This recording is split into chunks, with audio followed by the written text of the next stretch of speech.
Ella no sintió nada. Ningún dolor. Ninguna advertencia.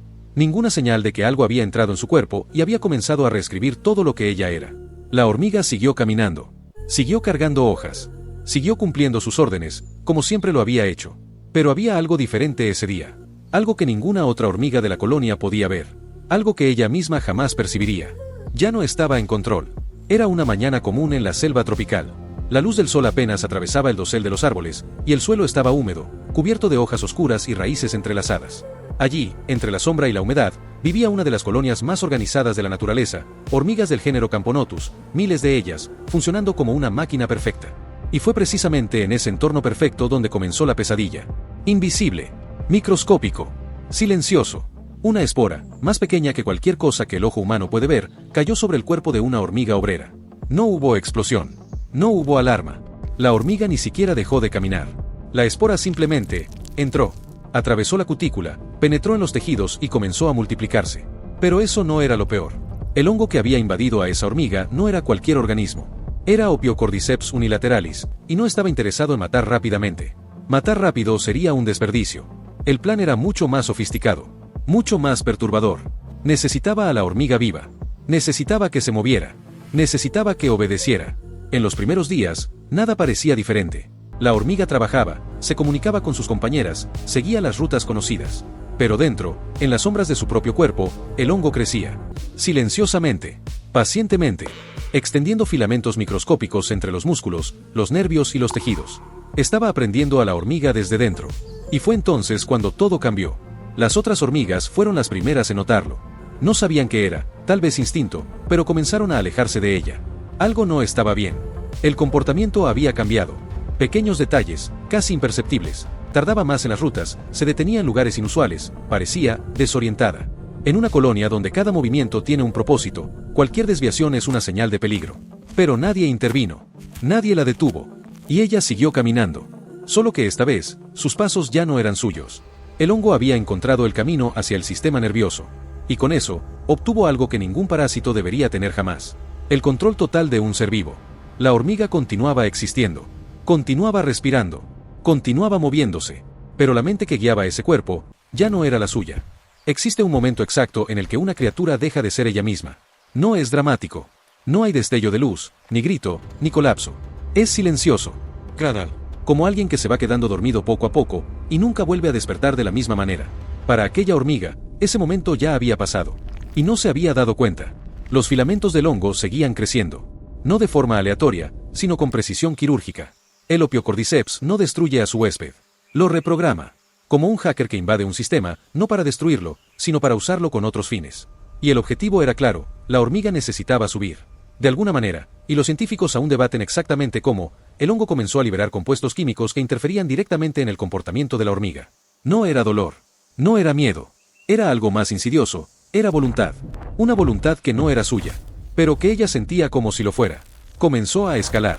Abandonó el rastro. Dejó al grupo. Ignoró la carga que llevaba. Todo lo que había definido su existencia hasta ese momento, la colonia, el trabajo, sus compañeras, fue descartado en silencio. Sin vacilación.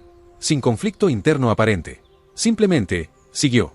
Y fue entonces cuando todo cambió. Otras hormigas que se cruzaron en su camino intentaron, por instinto, traerla de vuelta.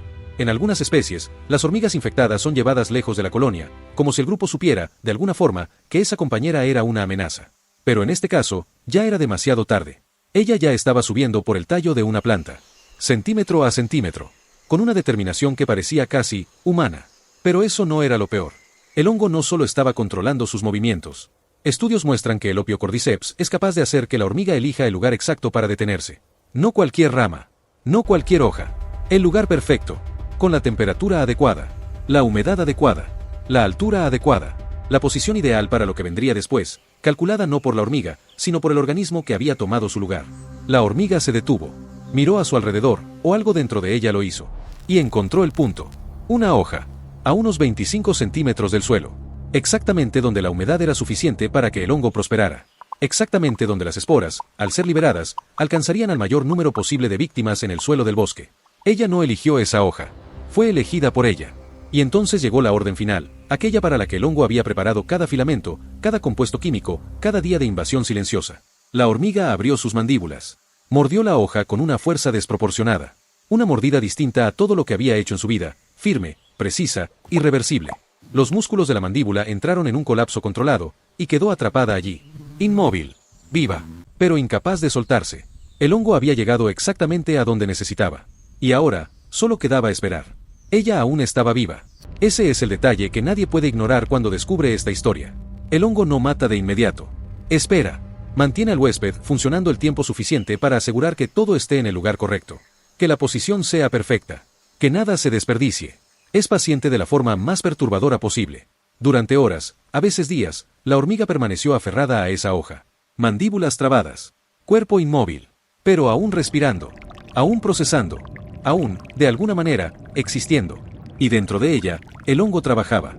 Comenzó a consumir los órganos que ya no necesitaba. Grasa, músculo, tejidos internos, todo se convirtió en combustible. El cuerpo de la hormiga, que había sido una herramienta de transporte, ahora se transformaba en otra cosa, una fábrica. Una fábrica de esporas. Pero aquí es donde la historia reveló algo que a los científicos les tomó años comprender. Algo que, cuando salió a la luz, cambió por completo la forma en que vemos a este hongo. Y fue entonces cuando todo cambió, de verdad. Durante mucho tiempo, se creyó que el Opiocordyceps controlaba a la hormiga invadiendo su cerebro. Tenía sentido. Era la explicación obvia. Un parásito que controla la mente debe actuar en la mente, ¿cierto? Incorrecto. Cuando los investigadores analizaron hormigas infectadas con técnicas de imagen de alta precisión, encontraron algo inesperado. El hongo prácticamente no tocaba el cerebro. Los filamentos estaban en los músculos, en los tejidos alrededor de las mandíbulas, distribuidos por todo el cuerpo, pero deliberadamente alejados del sistema nervioso central. El cerebro de la hormiga estaba intacto. Ella estaba consciente durante todo aquello. Deja que eso se asiente por un momento. La hormiga no fue apagada. No fue desconectada como una máquina. Su mente seguía funcionando, procesando, sintiendo, existiendo. Pero su cuerpo había sido secuestrado de afuera hacia adentro. Los músculos obedecían al hongo, no a ella. Imagina despertar y darte cuenta de que tus brazos se mueven, pero no eres tú quien los mueve. Que tus piernas caminan hacia una dirección que no elegiste. Que tu boca muerde algo y no puedes soltarlo, no importa cuánto lo intentes. Ahora imagina que nunca te das cuenta de que esto está ocurriendo. Ese es el verdadero horror de esta historia. Pero eso no era lo peor. Cuando la hormiga finalmente murió, consumida desde dentro, el hongo entró en su fase final.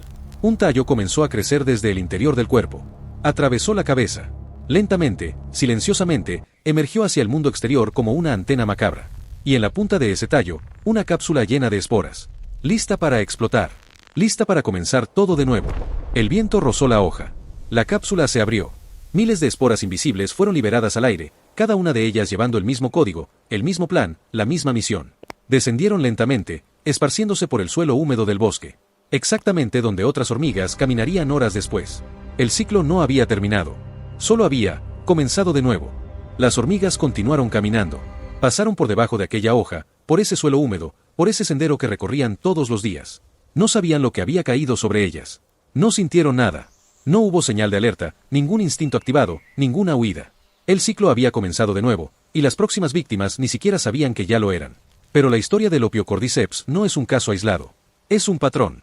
Y cuando empiezas a ver ese patrón en la naturaleza, algo dentro de ti cambia para siempre. Existe un parásito llamado Toxoplasma gondii. Microscópico. Silencioso. Infecta a los ratones y hace algo que debería ser imposible. Elimina el miedo que sienten hacia los gatos. No reduce el miedo, lo elimina. El ratón infectado no solo deja de huir del depredador. Empieza a sentirse atraído por el olor del gato. Camina hacia su propia muerte. Con calma. Sin dudar. El parásito necesita llegar al intestino del gato para completar su ciclo. Y el ratón, sin saberlo, se lo entrega en bandeja. Pero eso no era lo peor. El Toxoplasma gondii también infecta a los humanos. Se estima que alrededor de 1/3 de la población mundial porta este parásito en este momento.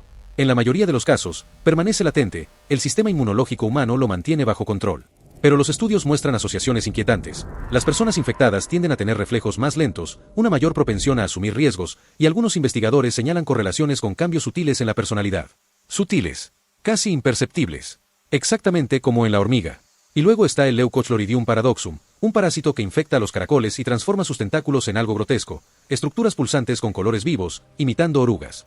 El caracol, que naturalmente evita la luz, comienza a moverse hacia el sol. Se expone. Se ofrece. Los pájaros ven el movimiento colorido y picotean los tentáculos. El parásito entra en el ave. Completa su ciclo. Y el caracol, que sobrevive al ataque, sigue caminando. Sigue siendo utilizado.